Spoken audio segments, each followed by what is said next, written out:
Hi guys, and welcome back to the channel. I once again apologise for this whole unkept type of look.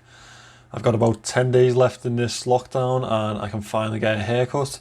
You may have noticed lately that I've been doing a lot of videos around really cheap watches like Casio's or things that I found on AliExpress. And while I really love doing those videos because they're super affordable and they play straight into my type of realm, I think it's nice to mix it up every now and then. So I've delved back into my collection and I've brought out the last Seiko Samurai in my collection. This is the Seiko Samurai Save the Ocean Great White Shark Edition. This is a watch that I've only had in my collection for say a month or two, but it's really grown on me and I absolutely adore it, and I don't think it's going to be one that I'll leave my collection.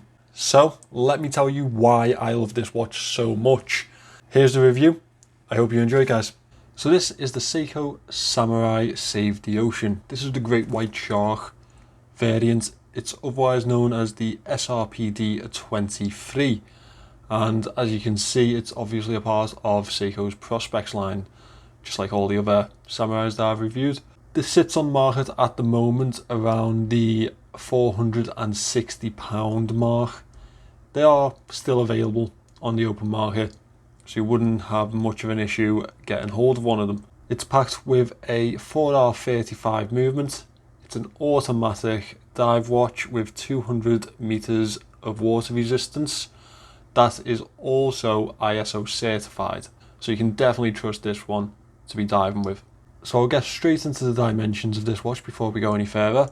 It is a 43.8mm diameter. We have a 48mm lug to lug, which is a lot more compact than a lot of watches, and it really does help the wearability of this watch. We have 22mm lugs. Down at the clasp here, it tapers down to 20mm, and this is a tall watch at 13.2mm thick, but that is something that you'd definitely expect from a dive watch packing these type of specifications. So we have a brushed finish throughout the lugs and the sides of this watch, aside from the centre of these two lugs here, which is very high polish. Gives a nice accent to the watch, I think. As you can see, we have really large angular lugs as well as large angular crown guards, very triangular in shape. Give a nice presence to this watch. This is a screw down crown. As I'm sure you're aware, the 4R35 movement is a hacking and hand winding movement. I think it sits in with around 40 hours of power reserve.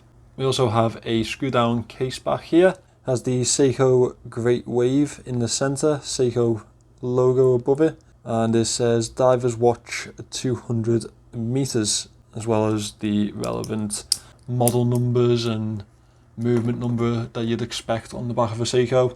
So we have a nailed crown, which really does help for the grip of this watch, and we also have a nailed bezel. Again, does help with the grip. This is a 120 click unidirectional bezel.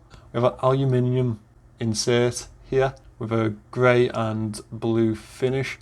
As you can see, the grey finish is the 15-minute dive indicator they find on, I think, pretty much all of the Samurai range. The rest of the bezel has numbers for the increments of time passage. Now, before we go any further, I'll just point this out for you. My Samurai actually has a little bit of damage just at the top here. As you can see, it's just had a little bit of a chip on the bezel. That is the way that I bought it, but I did get a ridiculously good price on this because of that. If we look closely at the bezel, I'll just try and get it to focus in here. We have a notched effect throughout the bezel, which gives a really nice 3D type of feel to it. And I don't think I've seen that on any other Seiko Samurai.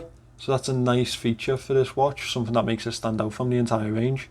Now we can move in to the real feature of this watch, the real selling point of it, I think. And it's that dial. It's absolutely stunning. I don't think I've ever seen a nicer looking dial. Not just on a Seiko, but I don't think I've ever seen a nicer dial on a watch. It's a very glossy type of finish on the dial. It does reflect the sun really nicely. And as you can see, it has that 3D wave pattern effect throughout the dial. Try and bring it in a little bit closer. That is absolutely stunning. and genuinely I don't think I've seen a prettier dial.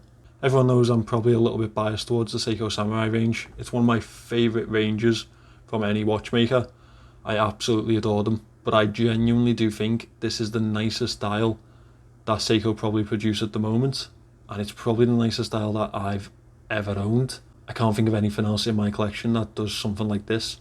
I know we've seen the Dawn Grey on the channel before, and that's a really nice dial, the type of effect that has on it, but it just doesn't go into this type of detail, I don't think. This is known as the Great White Shark edition. I'll just point out a little feature to us why. If you look at the dial just here, there's a little shark fin poking out of the waves. I think that's a nice little addition from Seiko. It's a nice little feature to the dial. Now this 3D printed dial really does make the entire watch pop. It gives it a nice effect on wrist, and it's a pleasure to look at when you're reading the time. We obviously have applied indices at the hour markers.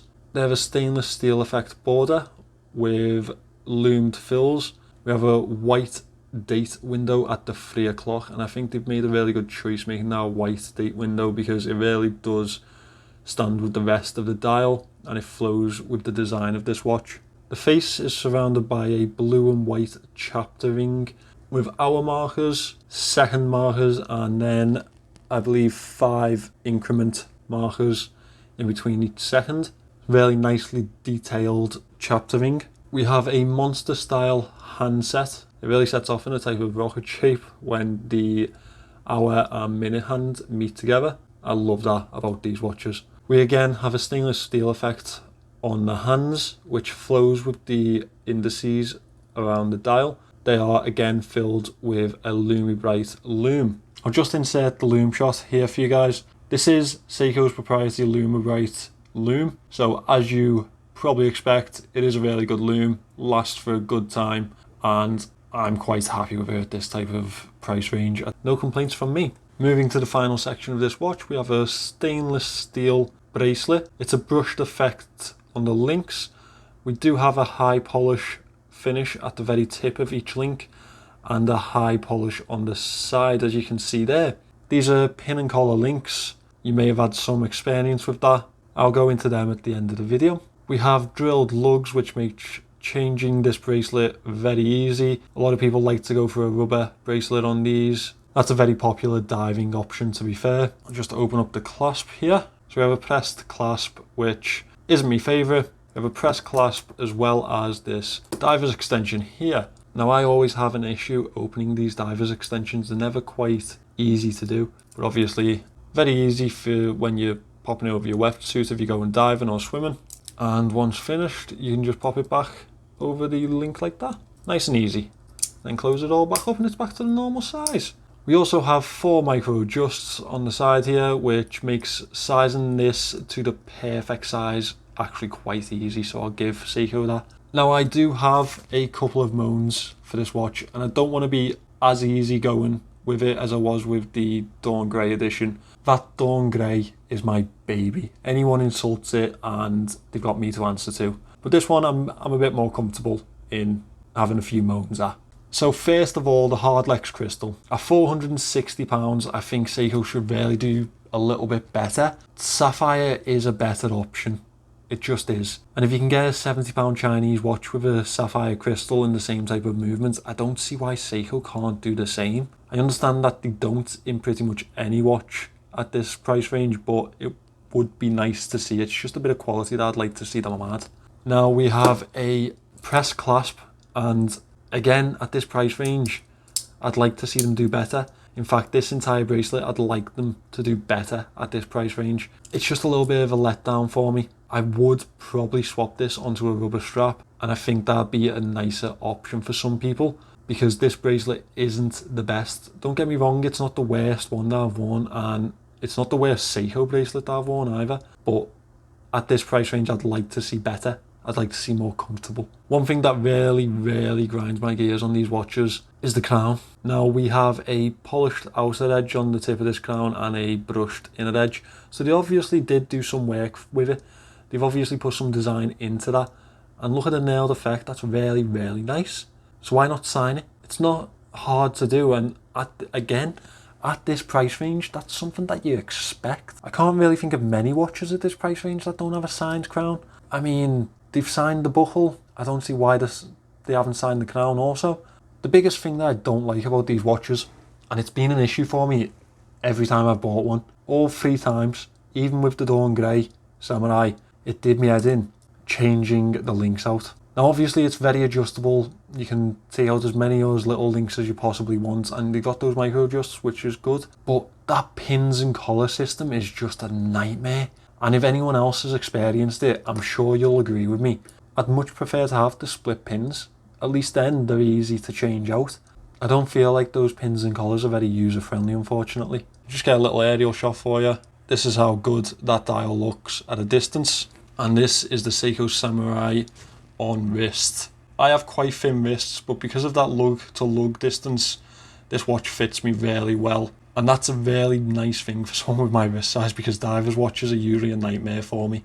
So guys, that's the Seiko Samurai Save the Ocean Great White Shark Edition.